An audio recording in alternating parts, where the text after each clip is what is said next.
नमस्ते, मैं शैलजा अपने चैनल पर आपका हार्दिक स्वागत करती हूँ। आशा करती हूँ आप सब स्वस्थ एवं प्रसन्न होंगे। आज मैं नंद आदि के लक्षण, गोपी युग का परिचय, श्रुति आदि के गोपी भाव की प्राप्ति में कारण भूत पूर्व प्राप्त वरदानों का विवरण बताऊंगी। श्री भगवान ने कहा, ब्रह्मन सुबल और श्रीदामा नाम के मेरे सखा नंद और उपनंद के घर पर जन्म धारण करेंगे और इसी प्रकार और भी मेरे सखा हैं जिनके नाम है स्तोक, कृष्ण, अर्जुन एवं अंशु आदि हैं। वे सभी 9 नंदों के यहाँ प्रकट होंगे। ब्रिजमंडल में जो 6 वृषभानु हैं, उनके ग्रह में विशाल, ऋषभ, तेजस्वी, देवप्रस्थ और वरुथप नाम के मेरे सखा अवतीर्ण होंगे। श्री ब्रह्मा जी ने पूछा, देवेश्वर किसे नंद कहा जाता है और किसे उपनंद तथा वृषभानु के क्या लक्षण हैं? श्री भगवान कहते हैं, जो गौशालाओं में सदा गौओं का पालन करते हैं एवं गो सेवा ही जिनकी जीविका है, उन्हें मैंने गोपाल की संज्ञा दी है। अब तुम उनके लक्षण सुनो। गोपालों के साथ 9 लाख गायों के स्वामी को नंद कहा जाता है। 5 लाख गौओं का स्वामी उपनंद पद को प्राप्त करता है और वृषभानु नाम उसका पड़ता है जिसके अधिकार में 10 लाख गौएं रहती हैं। ऐसे ही जिसके यहाँ 1 करोड़ गौओं की रक्षा होती है वह नंदराज कहलाता है। 50 लाख गौओं के अध्यक्ष की वृषभानुवर संज्ञा है। सुचंद्र और द्रोण ये 2 ही ब्रिज में इस प्रकार के संपूर्ण लक्षणों से संपन्न गोपराज बनेंगे और मेरे दिव्य ब्रज में सुंदर वस्त्र धारण करने वाली शत चंद्रानना गोप सुंदरियों के 100 यूथ होंगे। श्री ब्रह्मा जी ने कहा, भगवान आप दीन जनों के बंधु और जगत के कारण, प्रकृति के भी कारण है प्रभु। अब आप मेरे समक्ष यूथ के संपूर्ण लक्षणों का वर्णन कीजिए। श्री भगवान बोले, ब्रह्मा जी, मुनियों ने 10 कोटि को 1 अर्बुद कहा है। जहां 10 अर्बुद होते हैं उसे यूथ कहा जाता है। यहाँ की गोपियों में कुछ गोलोक वासिनी है, कुछ द्वारपालिका हैं, कुछ श्रृंगार साधनों की व्यवस्था करने वाली हैं और कुछ सैया सवारने में संलग्न रहती हैं। कई तो पार्षद कोटि में आती हैं और कुछ गोपियां श्री वृंदावन की देख रेख किया करती हैं। कुछ गोपियों का गोवर्धन गिरी पर निवास है। कई गोपियां कुंजवन को सजाती हैं, संवारती हैं तथा बहुतेरी गोपियां मेरे निकुंज में रहती हैं। इन सबको मेरे ब्रज में पधारना होगा और ऐसे ही यमुना गंगा के भी यूथ हैं। इसी प्रकार रमा, मधु, माधवी, बिरजा, ललिता, विशाखा एवं माया के यूथ होंगे। ब्रह्मा जी, इसी प्रकार मेरे ब्रज में 8, 16 और 32 सखियों के भी यूथ होंगे।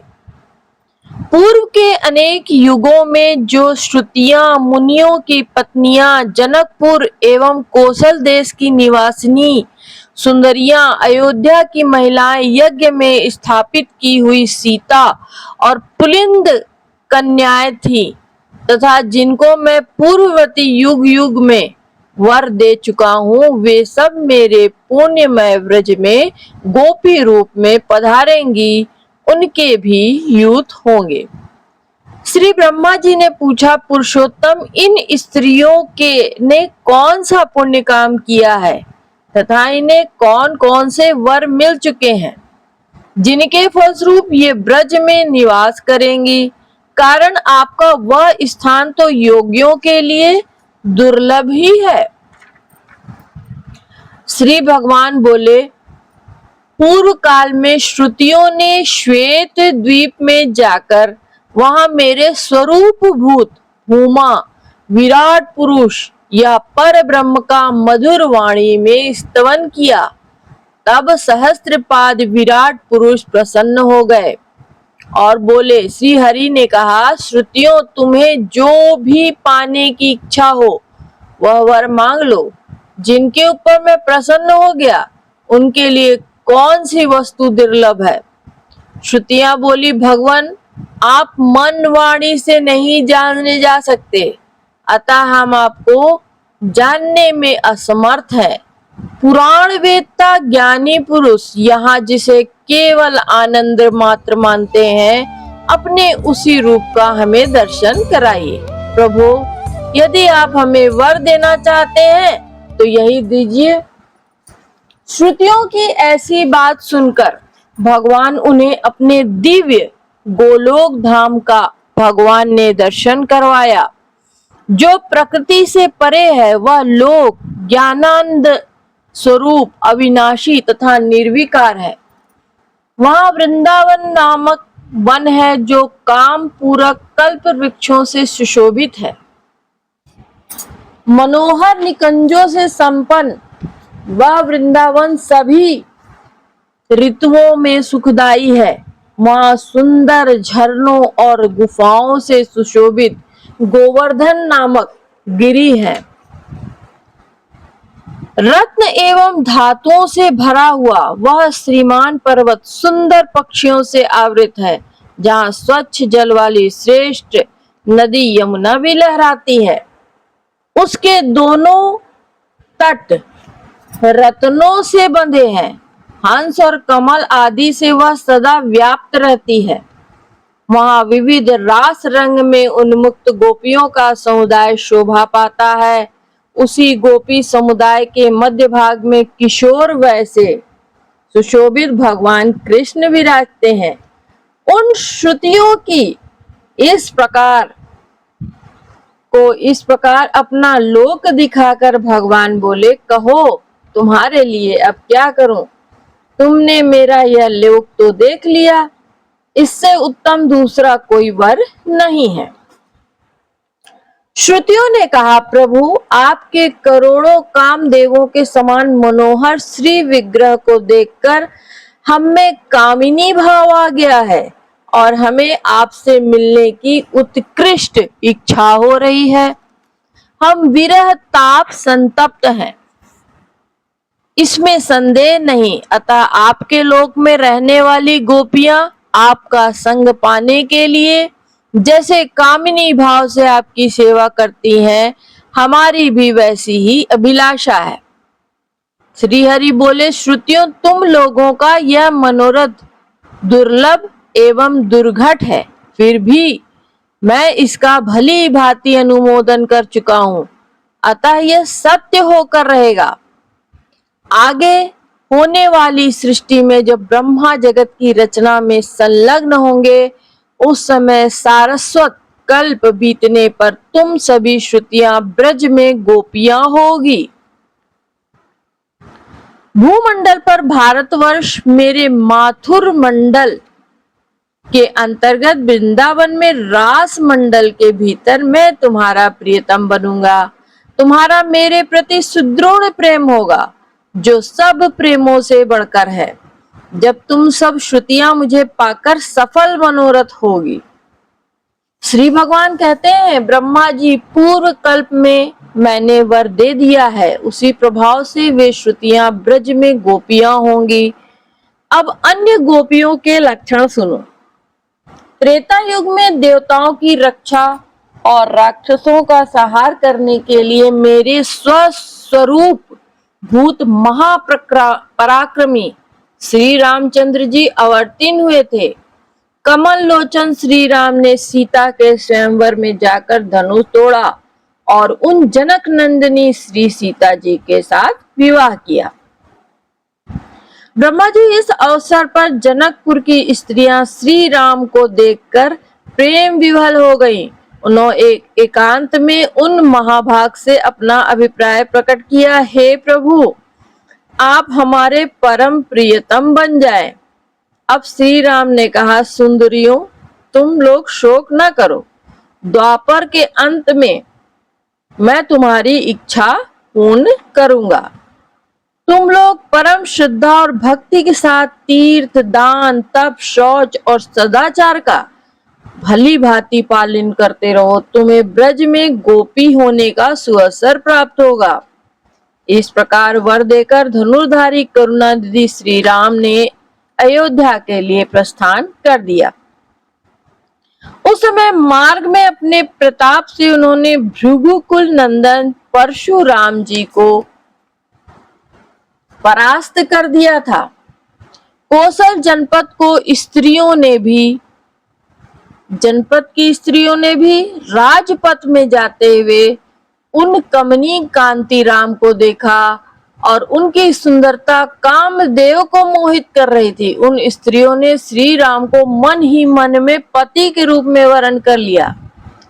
उस समय सर्वज्ञ श्री राम ने उन समस्त स्त्रियों को मन ही मन वर दिया, तुम सभी ब्रज में गोपियां होगी और उस समय मैं तुम्हारी इच्छा पूर्ण करूंगा।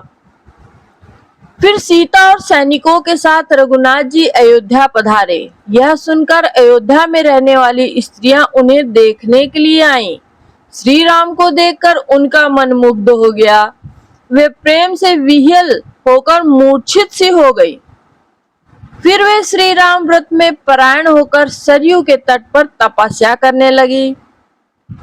तब उनके सामने आकाशवाणी हुई, द्वापर के अंत में यमुना जी के किनारे वृंदावन में तुम्हारे मनोरथ पूर्ण होंगे, इसमें संदेह नहीं।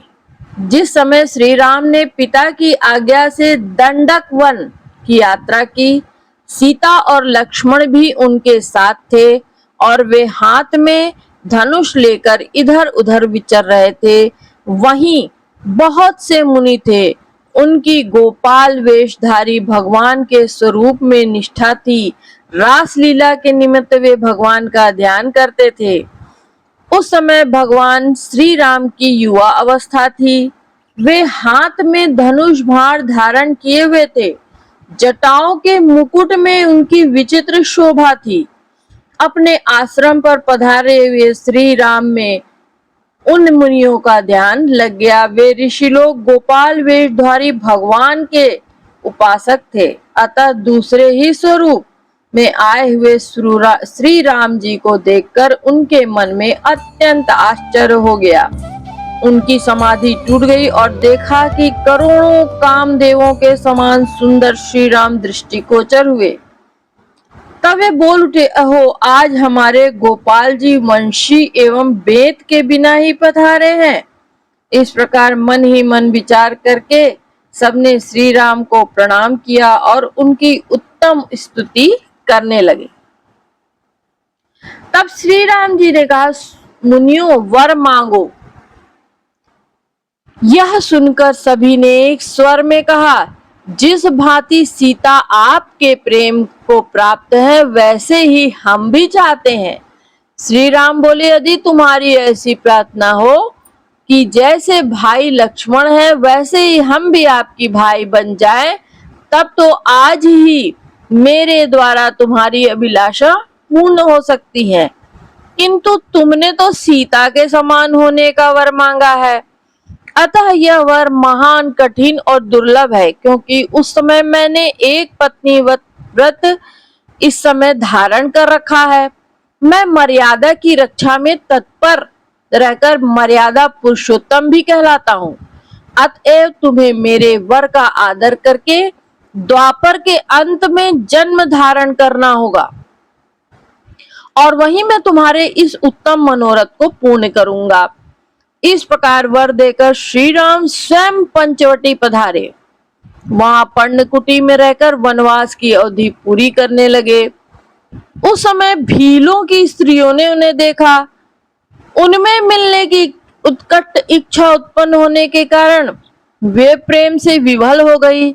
यहाँ तक कि श्री राम के चरणों की धूलि मस्तक पर रखकर अपने प्राण छोड़ने की तैयारी करने लगी। उस समय श्री राम ब्रह्मचारी के वेश में वहां आए और बोले, स्त्रियों तुम व्यर्थ ही प्राण त्याग ना कर चाहती हो, ऐसा मत करो, द्वापर के शेष होने पर वृंदावन में तुम्हारा मनोरथ पूर्ण होगा। इस प्रकार को आदेश देकर श्री राम व ब्रह्मचारी रूप वहीं अंतर्निहित हो गया।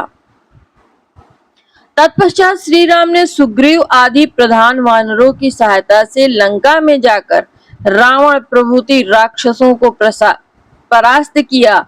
फिर सीता को पाकर पुष्पक विमान द्वारा अयोध्या चले गए। राजाधिराज श्री राम ने लोकापवाद के कारण सीता को वन में छोड़ दिया। अहो, भूमंडल पर दुर्जनों का होना बहुत ही दुखदायी है। जब जब कमल लोचन श्री राम यज्ञ करते थे, तब तब विधि पूर्वक सुवर्णमयी सीता की प्रतिमा बनाई जाती थी। इसलिए श्री राम के भवन में यज्ञ सीताओं का एक समूह एकत्र हो गया। वे सभी दिव्य चैतन घन स्वरूपा होकर श्री राम के पास आई।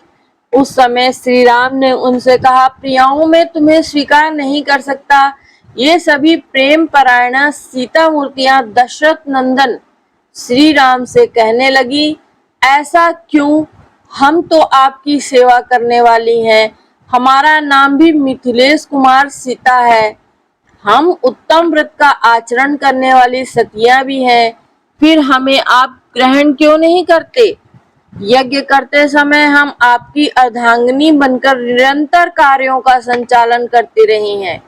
आप धर्मात्मा और वेद के मार्ग का अवलंबन करने वाले हैं। यह अधर्म बात आपके मुख से कैसे निकल रही है? यदि आप स्त्री का हाथ पकड़कर उसे त्यागते हैं तो आपको पाप का भागी होना पड़ेगा। श्री राम बोले, सतियों तुमने मुझसे जो बात कही है वह बहुत उचित और सत्य है, परंतु मैंने एक पत्नी व्रत धारण कर रखा है। सभी लोग मुझे राजश्री कहते हैं, अतः नियम को छोड़ भी नहीं सकता। एकमात्र सीता ही मेरी सहधर्मिणी है। इसलिए तुम सभी द्वापर के अंत में श्रेष्ठ वन वृंदावन में पधारना, वहीं तुम्हारी मनोकामना पूर्ण करूंगा। भगवान श्री हरि ने कहा, ब्राह्मण वे यज्ञ सीता ही ब्रज में गोपियां होंगी। अन्य गोपियों का भी लक्षण सुनो।